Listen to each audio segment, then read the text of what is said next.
parte de las exposiciones orales. Queremos recordarles a todos los expositores que tienen un tiempo de 15 minutos para presentar y luego vamos a dar espacio por 5 minutos para las preguntas. Así que para dar inicio queremos darles la bienvenida a Lucas Leal de Brasil, que nos va a presentar el tema fenodinámica de Androanthus hepatylus ex situ en la ciudad de Río de Janeiro como indicador de efectos antropogénicos. Adelante, Lucas.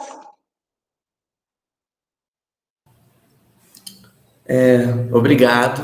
Eu já posso compartilhar aqui a tela, né?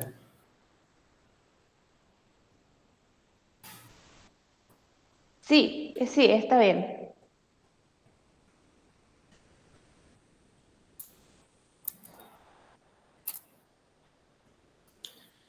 Estão vendo? Bom dia. Na verdade, boa tarde a todos. Então, como já me apresentaram, né? Me chamo Lucas Leal. Esse trabalho ele foi desenvolvido durante a minha graduação em Ciências Biológicas pela PUC-Rio e conta com o título Fenodinâmica de Androanthus hepatylus ex situ na cidade do Rio de Janeiro como indicadora de efeitos antropogênicos sob orientação da professora Jaqueline Prata. Então, começando com o que seria, né, o conceito da fenodinâmica. A fenodinâmica, ela é um aspecto importante da fenologia e que estaria relacionado com o comportamento dos eventos biológicos recorrentes, né, ou fenômenos biológicos recorrentes ao longo do tempo, né? E a fenologia, ela é um ramo da ecologia e que se atenta a estudar esses fenômenos biológicos recorrentes ou as fenofases e as suas causas em relação aos fatores bióticos e abióticos.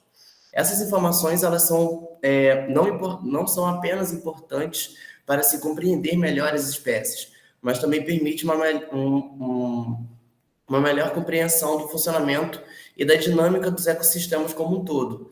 E por causa da importância, né, dessas informações, a fenologia tem aplicações em diversas áreas do conhecimento e recentemente vem sendo bastante utilizada como uma ferramenta para modelos de mudanças climáticas.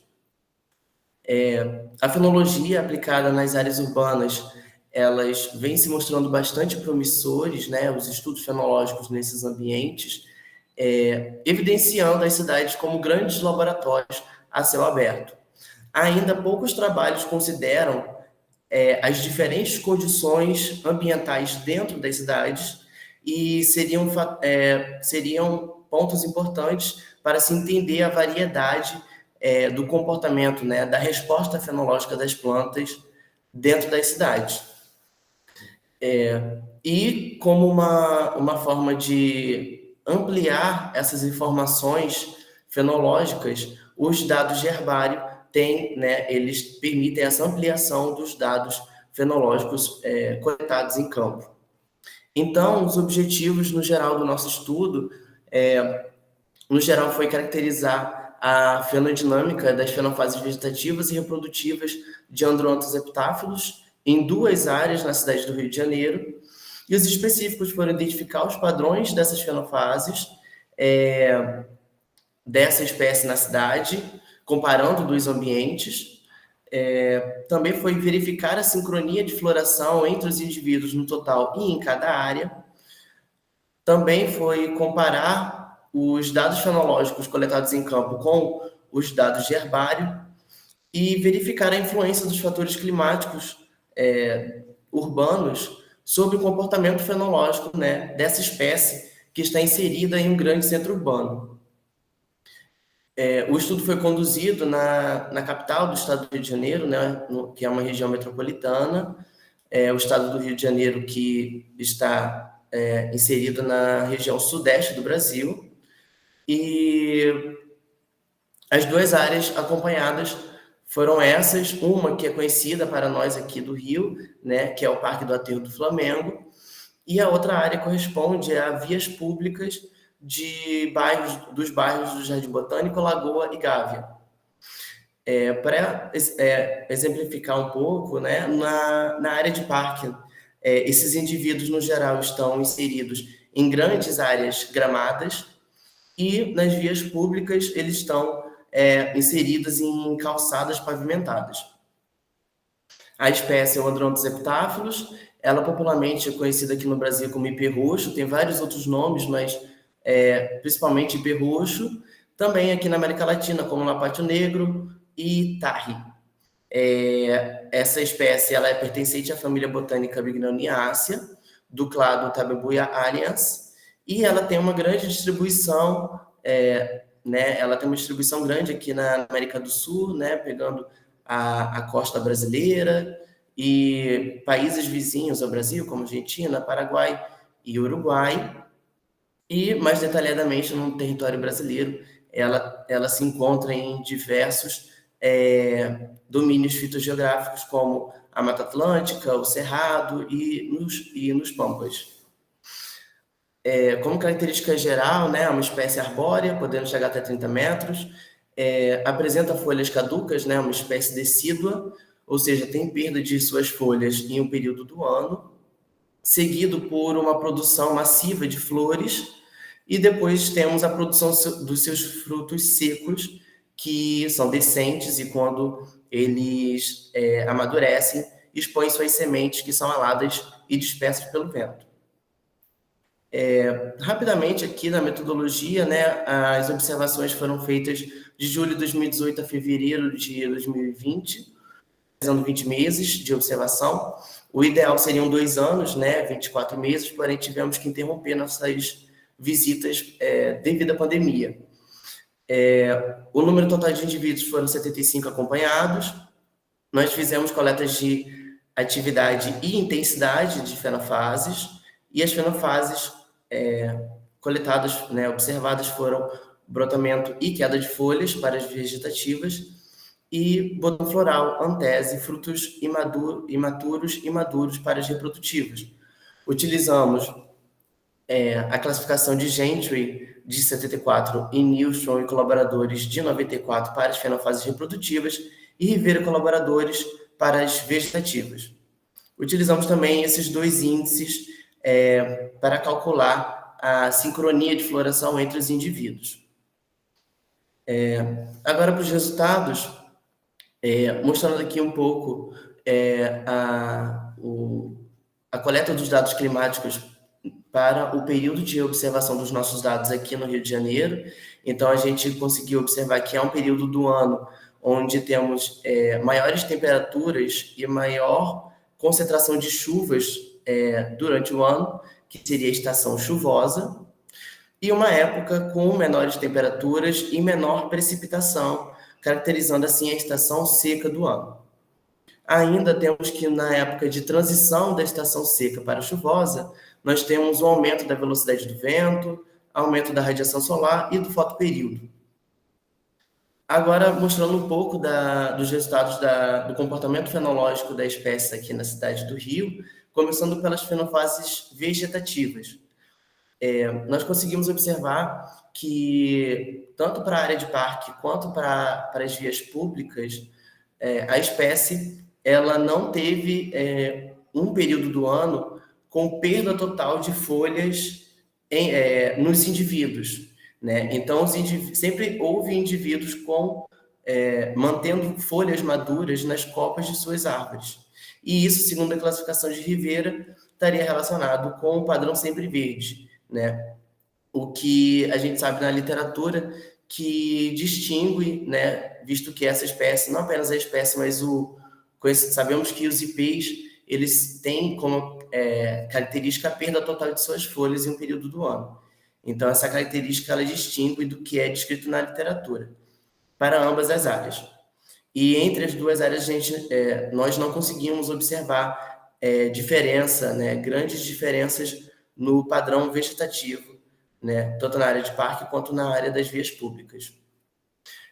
Mesmo assim, a gente observa que em um período do ano houve uma maior produção de folhas novas, né, de folhas jovens para a espécie nas duas áreas, que corresponde à época de transição da estação seca para a chuvosa, e a partir de análises estatísticas, o brotamento foliar ele foi relacionado ao aumento das temperaturas e ao aumento do fotoperíodo nesse período do ano. E anterior a essa produção de folhas, conseguimos observar uma maior queda das folhas aqui nos meses da estação seca, né? E essa fenofase ela foi relacionada principalmente com a queda das temperaturas e com o aumento da velocidade do vento.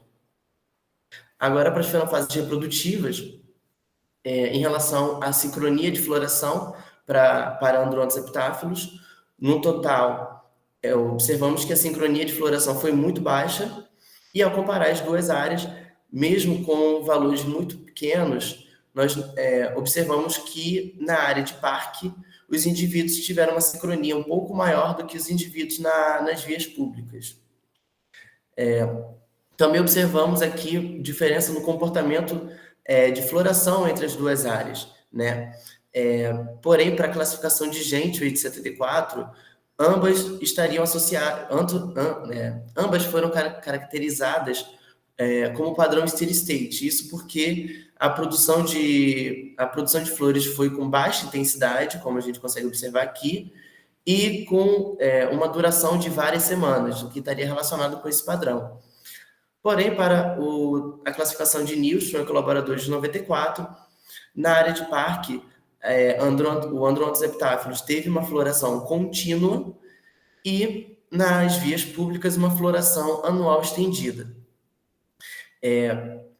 Ao utilizar a classificação do Gentry, nós vemos que houve também uma diferença com o que é descrito na literatura para várias outras espécies do gênero Androanthus e do gênero Tabebuia, que é um gênero taxonomicamente e filogeneticamente próximo a Androanthus, que a gente tem que estaria associado com o padrão cornucópia, onde temos uma grande produção de flores ao longo de poucas semanas.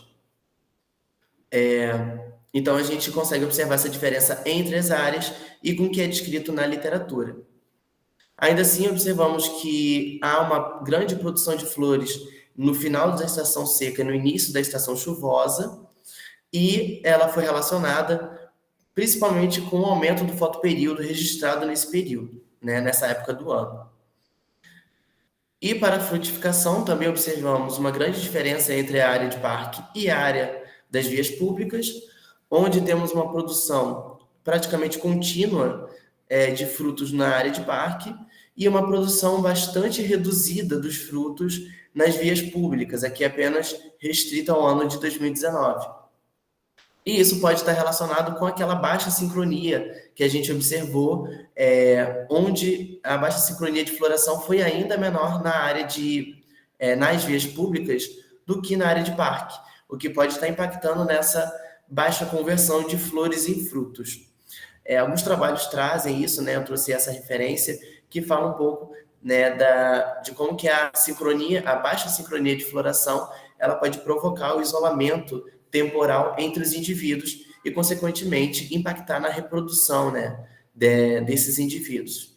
Então, vai impactar na polinização das flores e, consequentemente, repercutir numa baixa produção de frutos.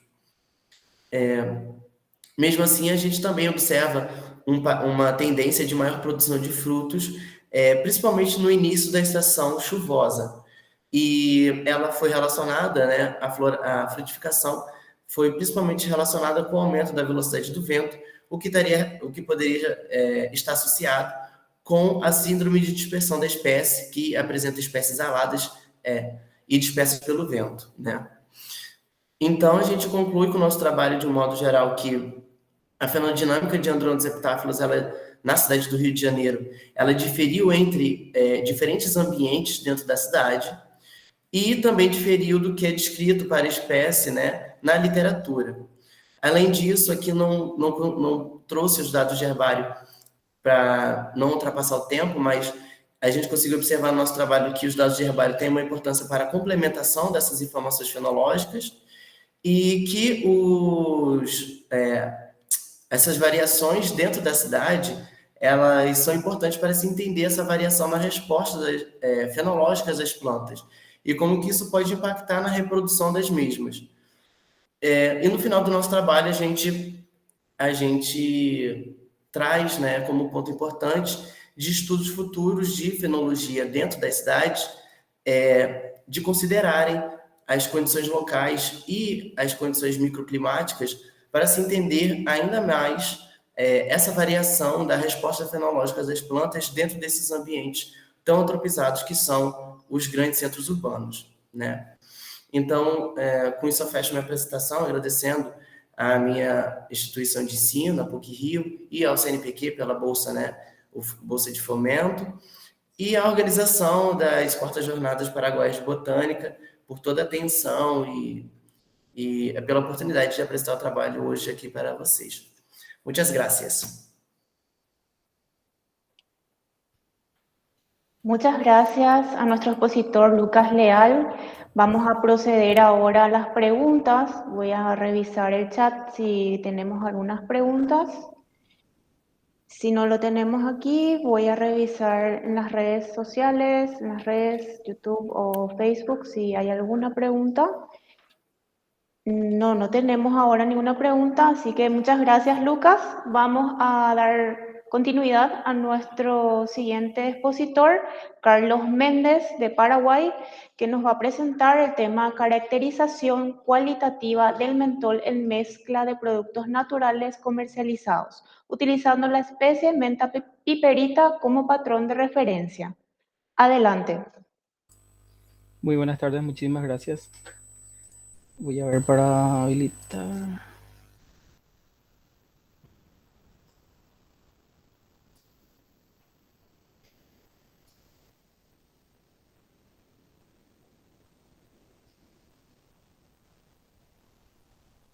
Decime nomás si se puede ver. Sí, ya podemos ver. Dale, perfecto. Bueno, antes que nada, buenas tardes a todos. El trabajo, como mencionó la compañera, es caracterización cualitativa del mentol en mezcla de productos naturales comercializados, utilizando la especie menta piperita como patrón de referencia. Los autores somos Carlos Amado Méndez, Alfredo Acosta y Betania Delgadillo. Como introducción, para mencionar, las plantas medicinales, como sabemos, han sido utilizadas desde tiempos inmemoriales, no solo acá en el país, sino en el mundo, para el control de problemas de salud humana, ya sea preventivo, paliativo, curativo. Es una de las primeras fuentes de medicina con la que contamos.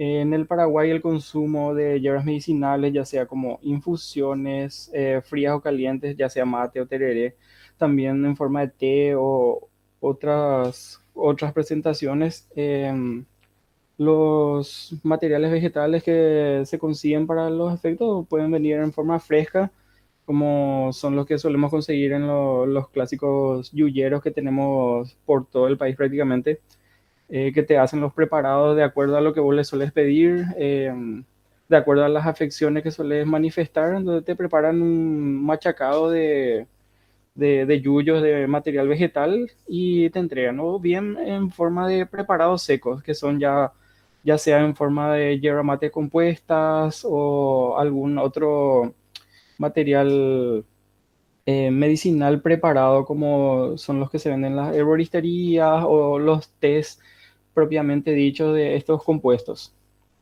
El consumo que tenemos acá en Paraguay de estos materiales medicinales son un hábito muy cotidiano, prácticamente está arraigado en el día a día de todos nosotros, de todos los consumidores. Pero hay una problemática que es qué es lo que consumimos.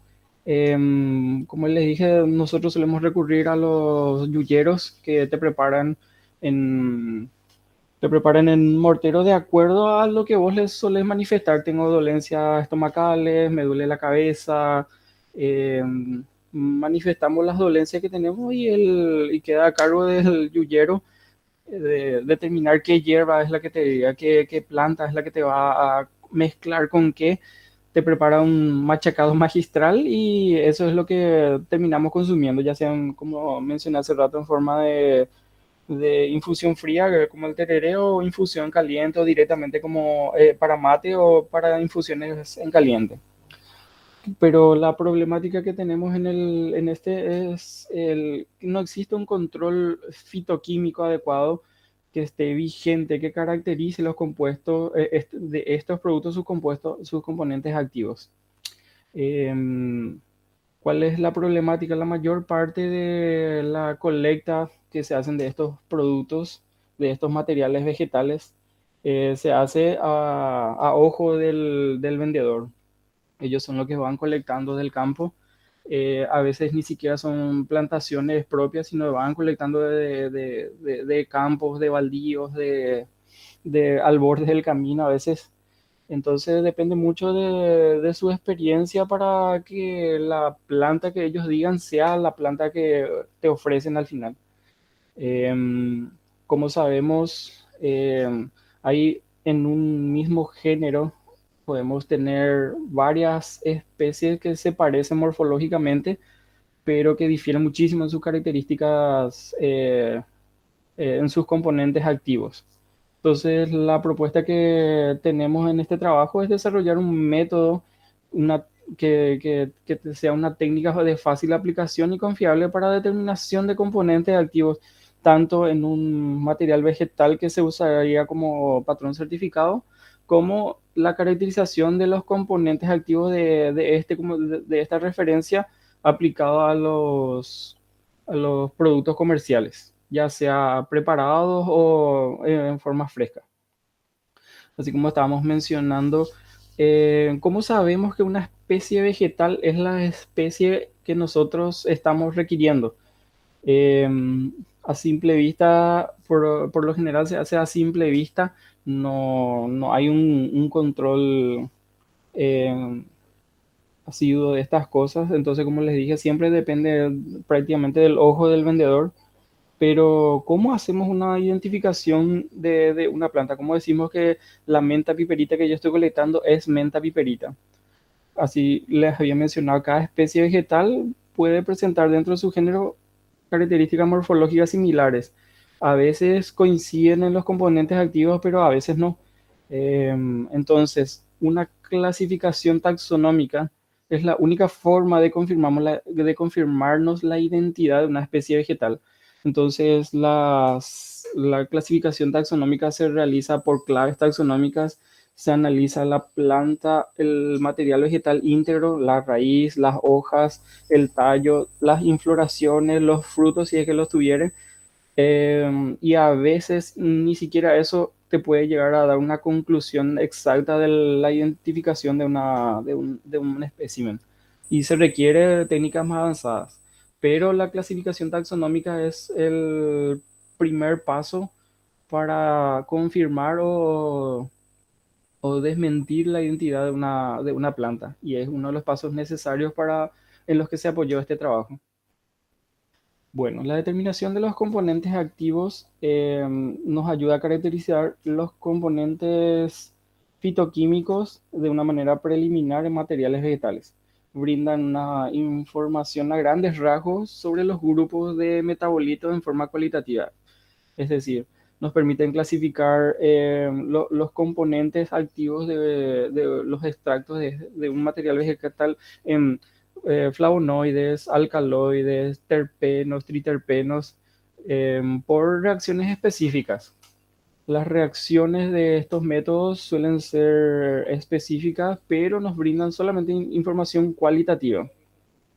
Los otros métodos son métodos de separación, como podemos mencionar la cromatografía, ya sea en columna o en capa fina, que permite ir separando de acuerdo a las polaridades de los diferentes solventes con los que vamos tratando los extractos, para ir purificando lo más posible los componentes hasta llegar a fracciones lo más puro posible, para al momento de llegar a hacer las identificaciones, confirmar que no tengan interferentes, que no tengan que no sean sustancias coextractantes Y entre esos métodos, como lo mencioné recién, la cromatografía en capa fina es uno de los métodos de aplicación sencilla que se utiliza para determinar los componentes en un extracto ya de un material vegetal.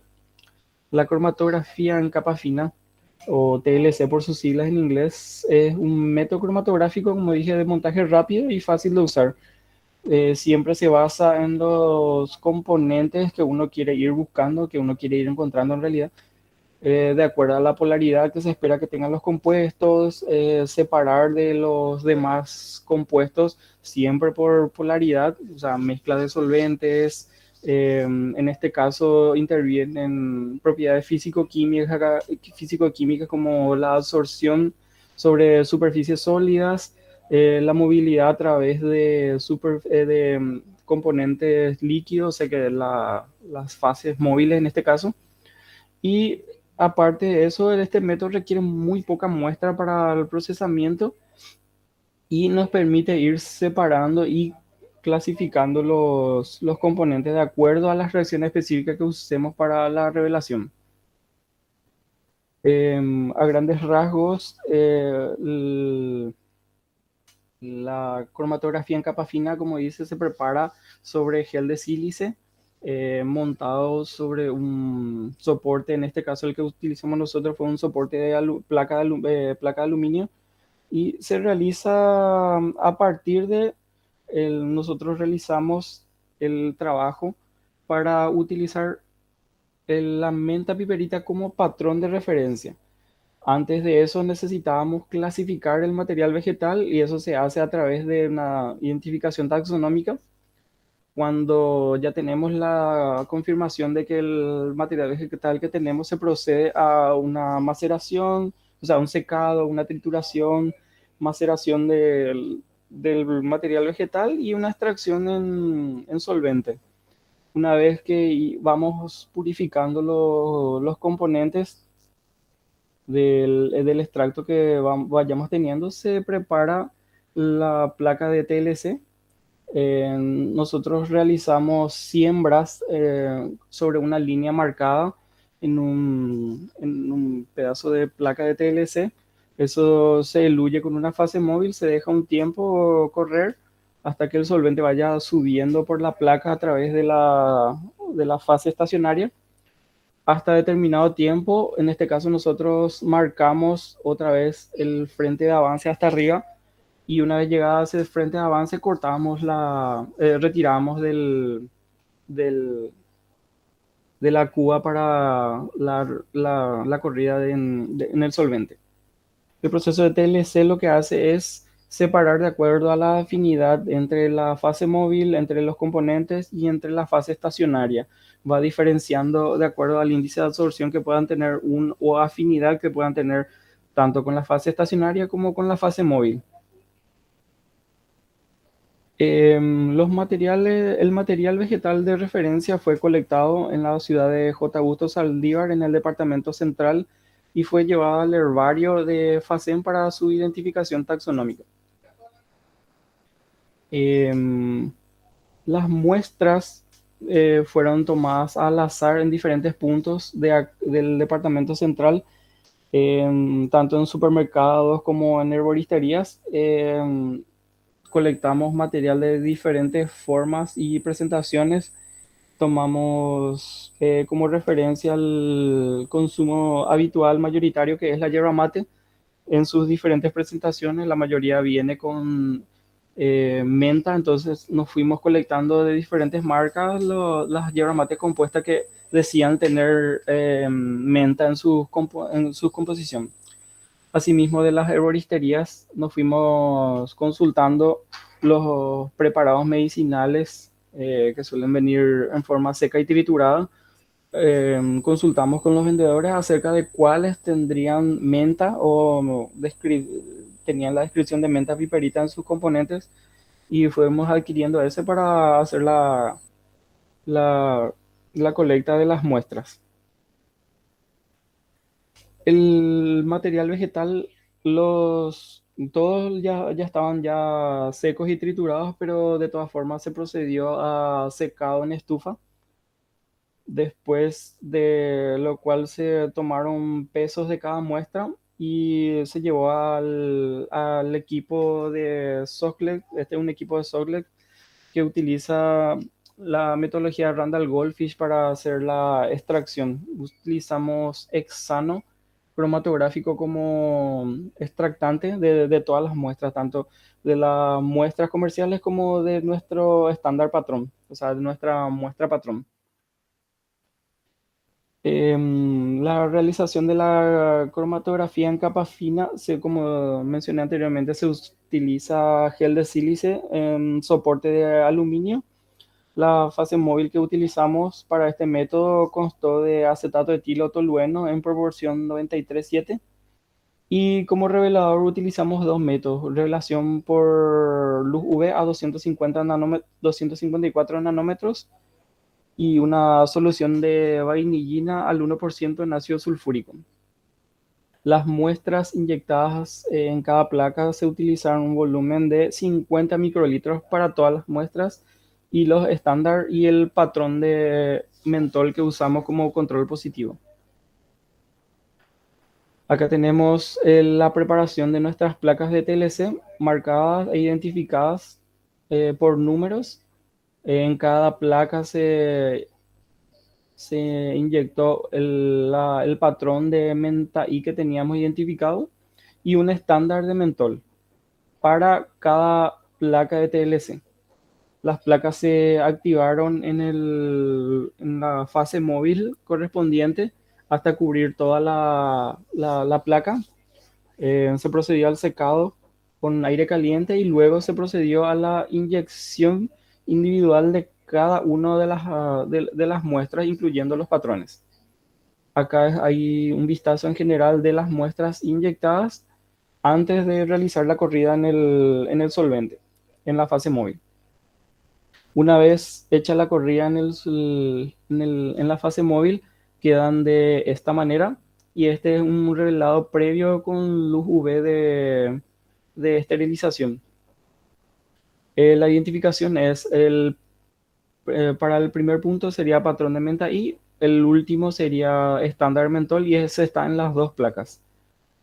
La identificación colocamos como yerba mate compuesta del 1 al 8 distribuida en ambas placas y tenemos dos preparados medicinales que utilizamos de las muestras comerciales, de las herboristerías. El revelado por UV a 254 nanómetros resultó de esta manera. Se pueden ver en ambos casos bandas marcadas, en algunas más acentuadas que otras, pero esta es la zona de la corrida que corresponde, o sea, la que más se correlaciona con el patrón de menta I que nosotros teníamos. El estándar de mentol no corrió de manera adecuada en esta fase móvil, pero se notan algunas manchas en ambos casos. Como está marcada ahí esa zona, esas dos manchas que figuran en prácticamente todas las muestras, incluyendo en la muestra de nuestro material vegetal, son las que coinciden y nos permiten relacionar el componente de la menta piperita de los productos comerciales con el del patrón de menta piperita que teníamos identificado. Esta es la revelación por vainillina sulfúrica. Se fueron acentuando algunas manchas, pero siempre en la zona de estas manchas duales que están ahí son las que coinciden prácticamente con el patrón de menta I que teníamos, pero difieren un poco con el estándar de mentol que habíamos colocado con el control positivo. En el caso del estándar de mentol que teníamos, lo que podemos concluir es que los componentes activos del material vegetal, tanto de las muestras como de nuestro patrón de menta I, son componentes variados, mezclados, que no coinciden plenamente con un estándar puro de mentol, si bien podemos observar que tienen algunas manchas características similares, más no así el completo, lo que nos da una idea que es difícil identificar, por ejemplo, una muestra de material comercial solamente utilizando el mentol. Solamente utilizando el mentol nos va a arrojar manchas en algunos casos similares, pero no coinciden plenamente con el material vegetal tal cual se suele ofrecer comercialmente.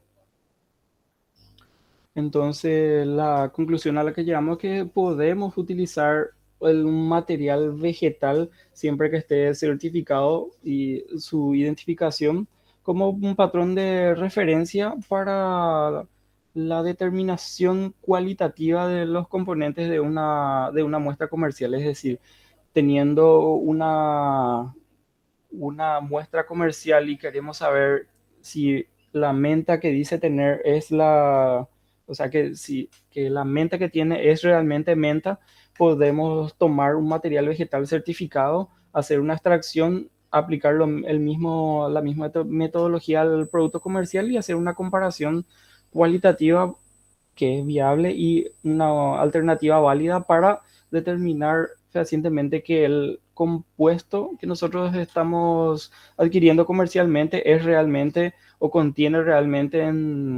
el material vegetal que estamos buscando.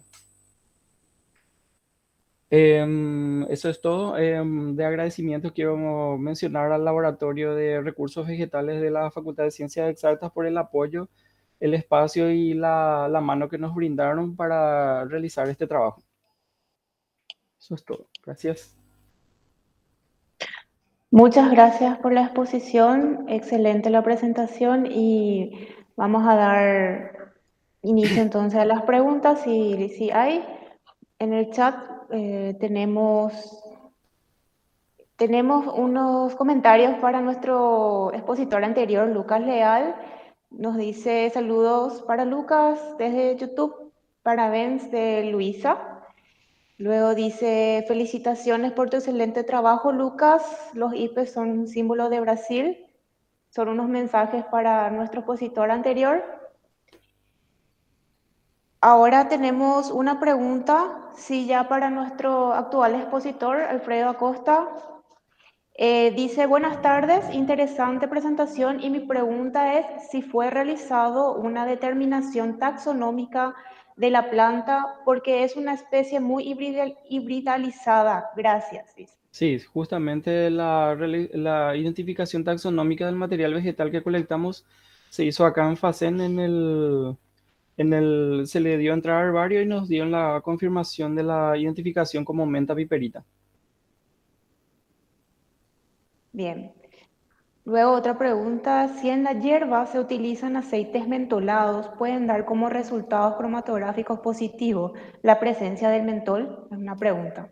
Sí, justamente por eso utilizamos estándar de mentol como control positivo, pero como vieron en la presentación de las placas de TLC, la banda que correspondía al estándar mentol no salió tan definida.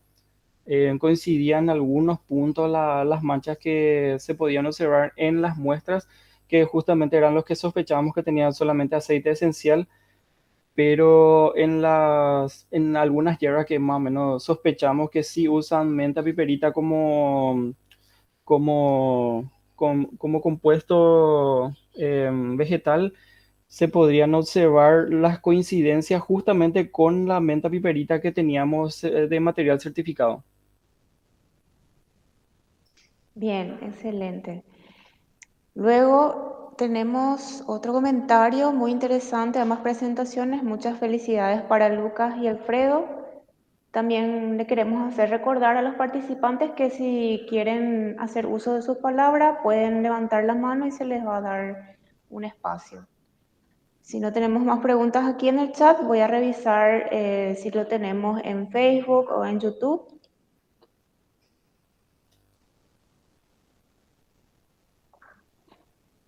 Ok.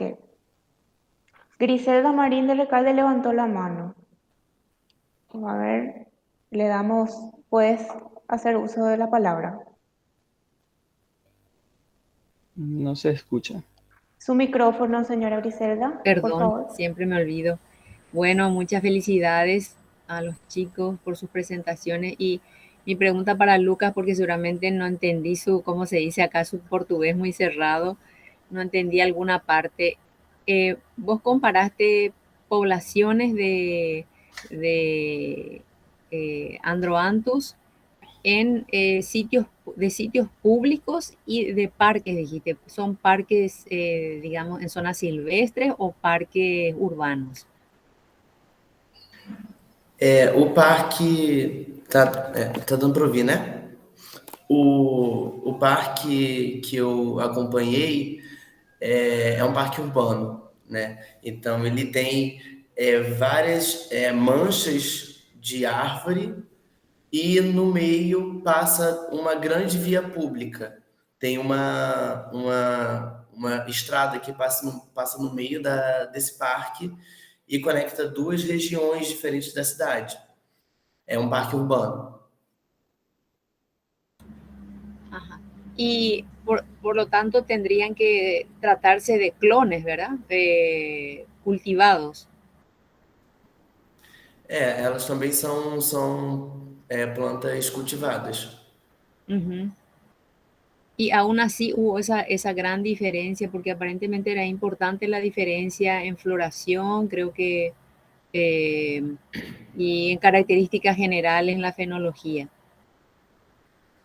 A gente observou que houve essa diferença, né, nesse parque urbano, quando a gente comparava com as árvores que estavam na beira da estrada, né, na beira das vias públicas, e eu não cheguei a trazer isso porque nós não testamos isso, mas possivelmente o que estaria relacionado com essa diferença no comportamento da floração seria um dos principais motivos seria o tipo de plantio, porque nas vias públicas os indivíduos estão em calçadas pavimentadas. Muitas vezes a gente tem um problema, né, de tampar tudo com cimento na base da árvore e não deixar nenhum espaço de terra para a raiz respirar. E isso observei bastante esse problema, enquanto que na área de parque esses indivíduos estão, né, em áreas gramadas, então não tem tanto problema com estresse hídrico. Também tem a questão da reciclagem de nutrientes, o que os outros indivíduos que estão nas vias públicas, né, não acabam tendo mais problema de estresse hídrico e outras questões relacionadas a essa pavimentação do solo, né? Ajá, muy interesante, sí. Muchas gracias, Lucas. Bueno, muchas gracias por las preguntas a los participantes y a los expositores. Ya no tenemos más preguntas, entonces muchas gracias a Lucas y Alfredo por las presentaciones. Vamos a dar continuidad a nuestra siguiente exposición a cargo de Liz Karina Serna Servil de Paraguay, quien nos va a presentar el tema evaluación del efecto de diferentes fertilizantes orgánicos e inorgánicos en el cultivo de la menta piperita. Adelante, Liz.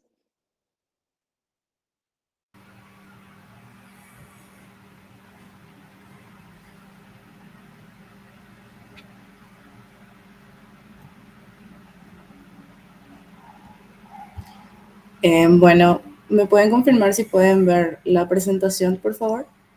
Sí, se ve. Muy buenas tardes. Primeramente me gustaría agradecer la oportunidad de poder presentar resultados preliminares de mi trabajo de investigación para la titulación del grado de ingeniero agrónomo. El trabajo se titula Evaluación del efecto de diferentes fertilizantes orgánicos e inorgánicos en el cultivo de la menta piperita L. Que tuvo la orientación de la doctora farmacéutica bioquímica Natalia Cebal. La menta piperita L tiene su origen en Asia Central y en el Mediterráneo. ya su introducción en el territorio paraguayo es en épocas inexactas. Nuestros antepasados ya la utilizaban en infusiones para tratar afecciones digestivas de forma como calmantes y carminativos, como ya lo había mencionado en la presentación anterior del disertante. En la actualidad, como ya lo había mencionado, se siguen utilizando de forma refrescante en una bebida tradicional del Paraguay llamado tereré. Sus propiedades se deben a sus principios activos, también denominados metabolitos secundarios, que se encuentran almacenadas en las hojas de la menta y también en su extracto del aceite esencial. Ya se ha comprobado que alivia dolores de cabeza, aumenta la energía, ayuda a combatir infecciones y también es un astringente por excelencia. Teniendo estas cualidades, es una alternativa eficaz para el pequeño productor debido a que es un cultivo estival, o sea que su periodo es de septiembre a diciembre, dura de 90 a 120 días más o menos, y requiere de mano de obra para sus cuidados culturales, pudiendo tener un ingreso de venta de la menta de hasta 5.000 guaraníes por kilo. Debido a eso, este trabajo de investigación tuvo como objetivo principal evaluar los efectos del fertilizante orgánico, como el estiércol avícola o gallinaza, el inorgánico siendo la formulación 15-15-15 en el rendimiento del cultivo de la menta, ya que posee en contrapartida poca información acerca de las prácticas agronómicas en el cultivo de la menta. La materia prima utilizada fueron mudas de mentas que fueron proveídas por un pequeño productor ubicado en el kilómetro 14 a Caraí del distrito de Mingaguazú, Alto Paraná. El desarrollo del experimento en su totalidad fue realizado en el distrito de Ciudad del Este, Alto Paraná, que posee como clima subtropical, teniendo medias de temperatura de 23 grados y medias de precipitaciones de 1.500 a 1.600 milímetros anuales.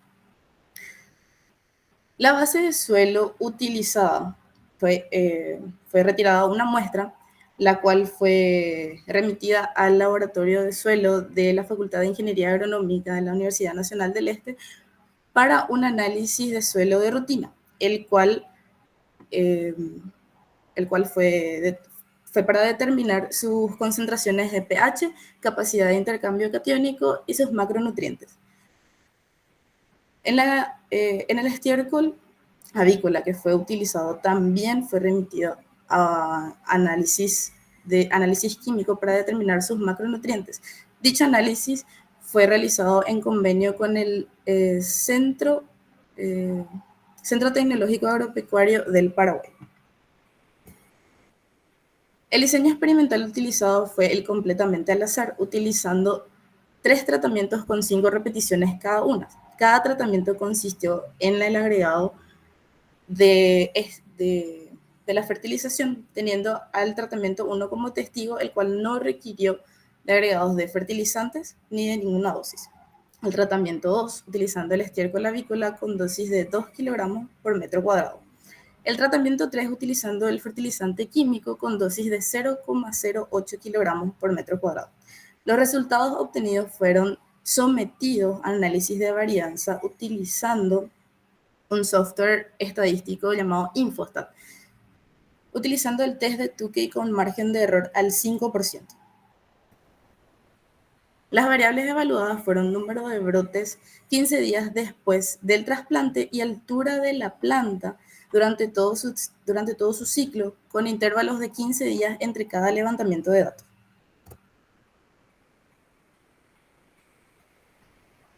Delano y Zambrano mencionan que para que una planta pueda desarrollarse de forma correcta requiere de un suelo fértil, aireado y húmedo, evitando el anegamiento. Para la menta eso no es distinto. En este trabajo se pudo observar luego de 15 días que los tratamientos tuvieron diferencias significativas entre ellos, teniendo como resultados elevados al tratamiento 3 y teniendo en correlación al tratamiento 2. lo cual nos indica que la gallinaza puede puede llegar a comportarse de forma similar a una fertilización comercial. Ya en la altura de la planta, como pueden observar, en los primeros 30 días después del trasplante no se observan diferencias significativas. En los días 45 a 75 días poseen diferencias significativas, pero no son tan diferentes entre sí los resultados. Al finalizar el ciclo, no se obtuvieron diferencias significativas entre los tratamientos, teniendo un rango de altura de 31 a 35 centímetros. El resultado en cuanto a la altura concuerda con un trabajo realizado por González en 2010, en donde tuvo como objetivo principal evaluar las diferencias en el rendimiento del cultivo de la menta utilizando fertilizantes foliares y el abono bovino, en donde tuvo resultados de la altura de la menta con 41,2 centímetros tras la aplicación de un fertilizante bovino. Esto nos indica que eh, a pesar de tener una fertilización orgánica, química en este caso, se puede llegar a un estándar en cuanto a la altura de la planta. Finalmente, teniendo en cuenta los resultados obtenidos, podemos decir que la fertilización química ayuda al desarrollo y crecimiento de la planta. No obstante, se debe llevar en cuenta que la fertilización orgánica puede comportarse de forma similar al químico, solo que es necesario un ajuste en cuanto a sus dosis para poder llegar a ser igual.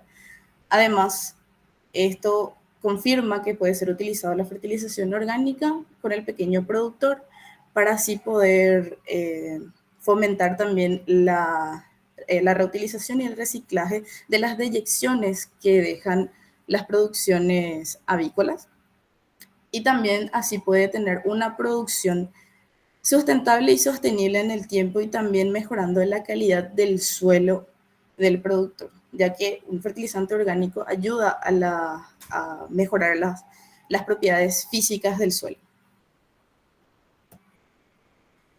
Bueno, ese es mi aporte por esta tarde. Muchas gracias por la oportunidad y aguardo sus preguntas.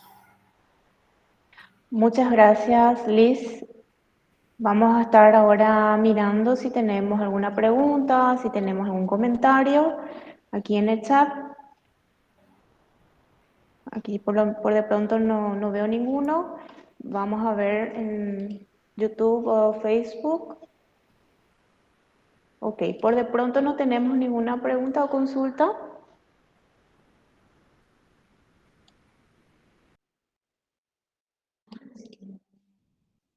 Si de por ahí tienen algún comentario, pueden hablar también, tomar la palabra alzando la mano.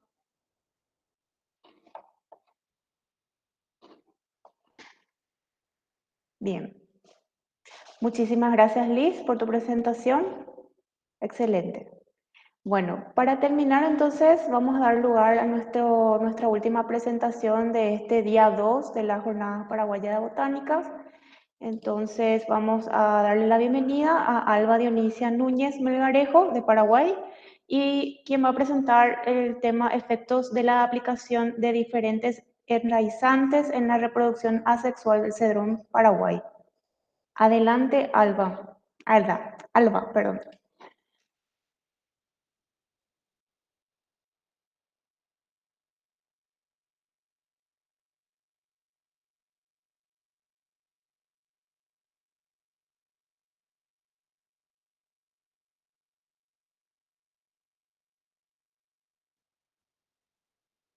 Alba Núñez, ¿estás presente? Hola, Sí, ahora sí te escuchamos.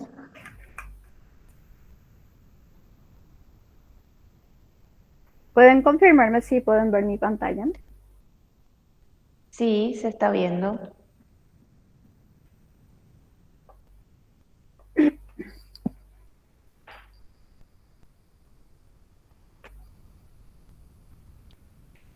¿Comienzo? Sí, adelante. Bien, muy buenas tardes a todos los que están acompañando la presentación. Me presento nuevamente, soy Alba Núñez, estudiante de la carrera de Ingeniería Agronómica de la Universidad Nacional del Este. Es para mí un verdadero gusto poder estar participando en las cuartas jornadas paraguayas de botánica, en donde estaré presentando un poco de lo que es mi trabajo de investigación, cuyo título es el efectos de la aplicación de diferentes enraizantes en la reproducción asexual del cedrón paraguay.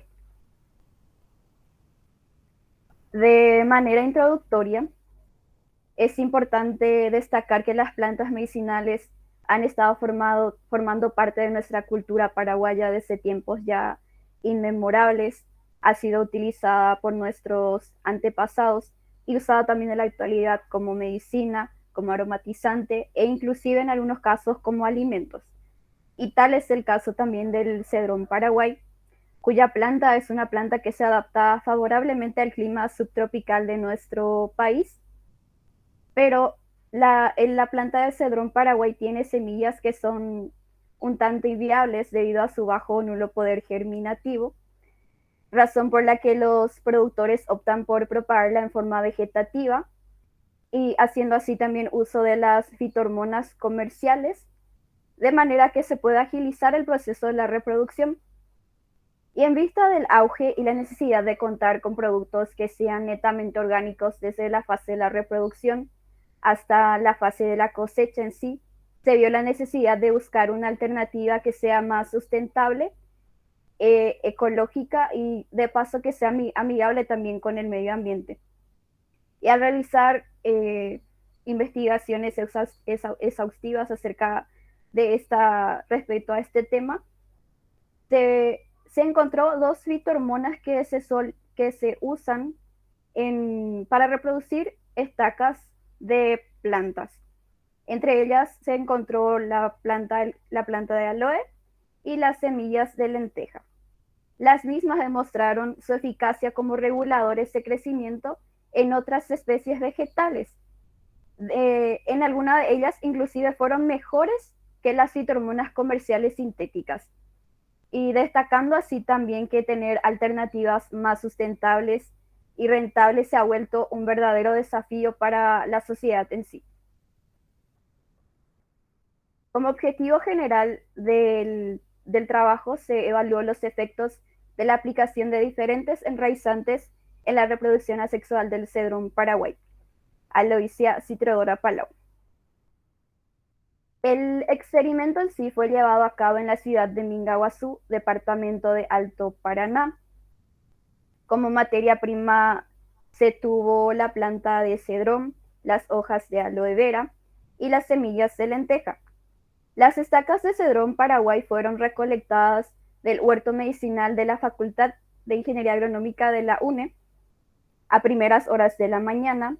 Fueron cortadas estacas de aproximadamente 20 centímetros de largo, luego fueron separadas y puestas en bolsitas de plástico, estas humedecidas anteriormente. Esto es con el fin de evitar la deshidratación de las plantas de las estacas durante el transporte. Luego se separaron al azar las estacas para los respectivos tratamientos y se colocaron en baldes con el extracto correspondiente a una profundidad de 10 centímetros. Para la preparación de las fitohormonas naturales se tuvo que para el aloe se cosecharon las hojas más antiguas, luego se pasó al proceso de homogenización, el despulpado, y al obtener los cristales de aloe vera se procedió al licuado de los cristales, esto es para obtener un extracto más acuoso. Y para el extracto de lenteja se usaron 1 kilogramo de semillas. Estas semillas se hicieron germinar. Luego, cuando las semillas tuvieron unas plúmulas de 3 centímetros aproximadamente, se licuaron. Así se obtuvo la solución madre y luego se almacenó en frascos herméticamente cerrados para su maceración. Todo esto tuvo una duración de 15 días aproximadamente. Y ya teniendo todo preparado y pasado las 24 horas de reposo de las estacas en los distintos tratamientos, se procedió al estaquillado a una profundidad de 7 centímetros. El riego se realizó con una regadora de chorro fino siempre y cuando hubiera necesidad, y evitando siempre el encharcamiento de los sustratos.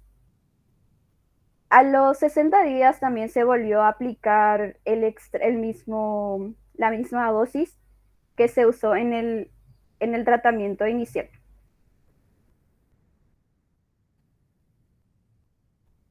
En cuanto a los materiales y métodos, tenemos que el diseño utilizado fue el diseño de bloques completamente al azar, con 3 tratamientos y 8 repeticiones, totalizando así 24 unidades experimentales, así como se puede observar en el croquis en la pantalla.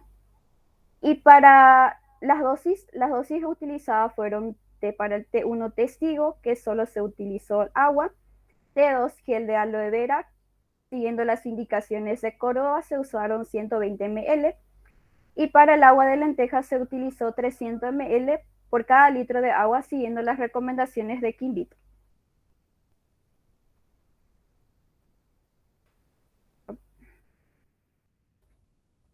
En cuanto a los análisis estadísticos, se realizaron en base al cuadro de análisis de varianza ANOVA. Para la comparación de medias se utilizó el test de Tukey al 5% de probabilidad de error. Las variables evaluadas fueron el porcentaje de prendimiento y la longitud de raíces.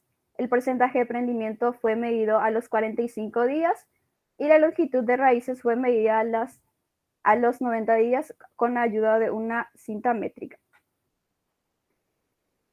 En cuanto a los resultados mostraron que para el porcentaje de prendimiento los tratamientos en sí no influyeron significativamente en el porcentaje de prendimiento de las estacas.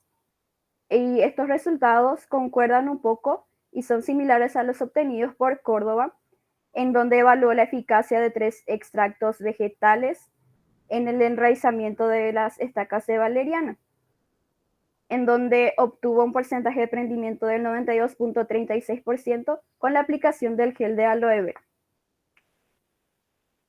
Por otro lado, para la longitud de raíces, se pudo observar que los tratamientos influyeron significativamente en la longitud de las raíces, y se observaron los siguientes valores: 24.29 centímetros para el T2, que es el gel de aloe vera, seguido del T3, que es 5.98 centímetros, y el T1 con 5.63 centímetros.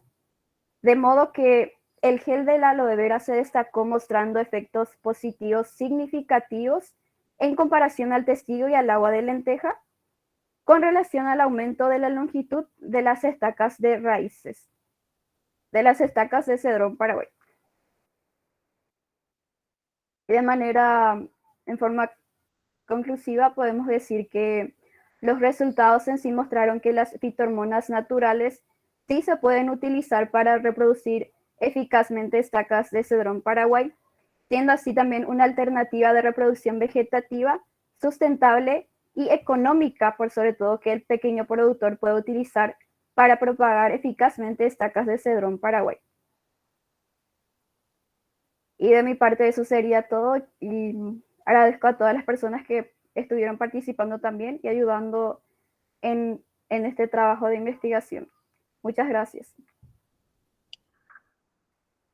Muchas gracias, Alba, por tu presentación. Vamos a ver si tenemos alguna pregunta o comentario, o si quieren hacer uso de la palabra, pueden levantar la mano sin problema. Acá en el chat no... bueno, Griselda Marín puede tomar la palabra. Sí, bueno, quiero felicitarte por tu trabajo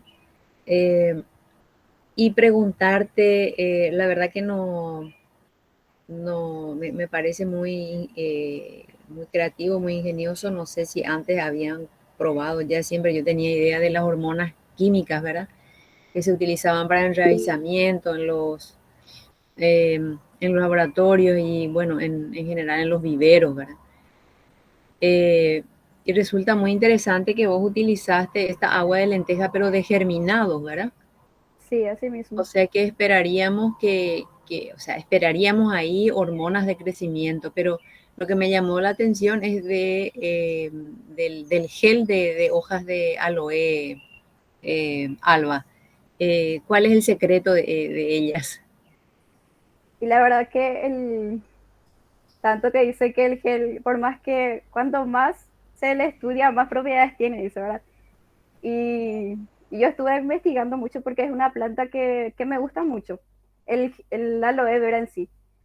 Y, dentro de esas investigaciones, de esa búsqueda, encontré que el gel de la aloe vera también se puede usar como enraizante natural, debido a sus grandes propiedades químicas. Tiene muchas vitaminas, vitamina A, vitamina B, vitamina C, también tiene como 19 aminoácidos que son bastante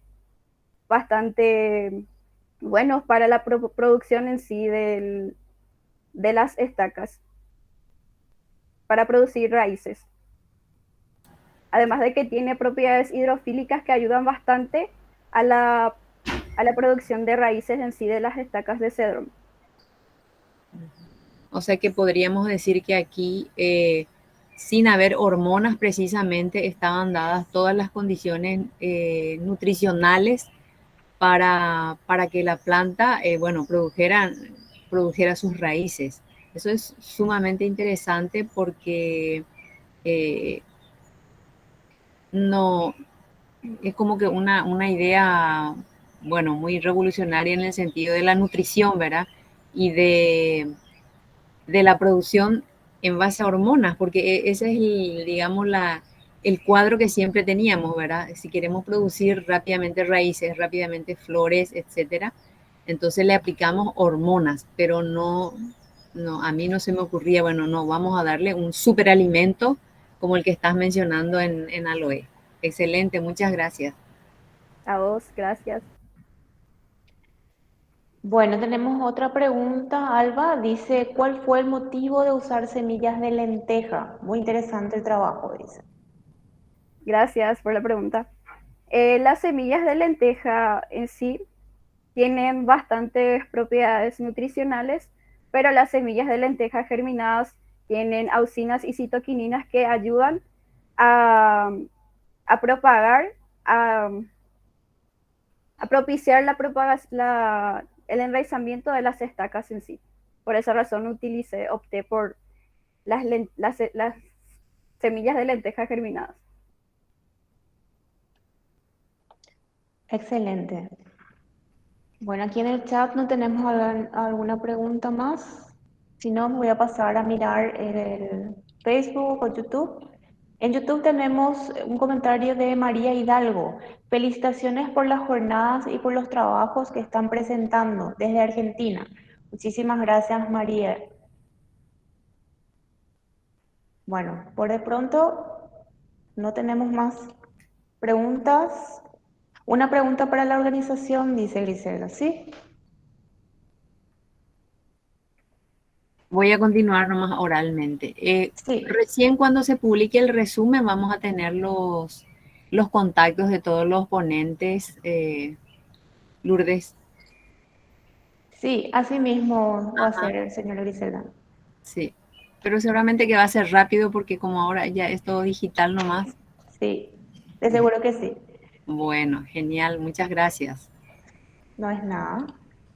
Bueno, ya no tenemos preguntas más ni comentarios por ahora. Le agradecemos mucho a Alba y a todos los otros expositores que estuvieron en este segundo día de la Jornada Paraguaya de Botánica. Le esperamos todos nuevamente el día de mañana. A partir de las 8 de la mañana nos reunimos nuevamente para el último día de esta jornada. También le invitamos a que visiten el link que ahora se está compartiendo en el chat, que es para consultar los pósters de todas estas jornadas. Recuerden que esto va a estar habilitado solamente los días de la jornada, es decir, hasta el día de mañana, para que puedan mirar todos los trabajos y realizar sus consultas a los autores. Entonces, también les invitamos a que sigan otra vez mañana a través del Meet o en redes sociales, por Facebook o YouTube, nuestra transmisión de esta jornada.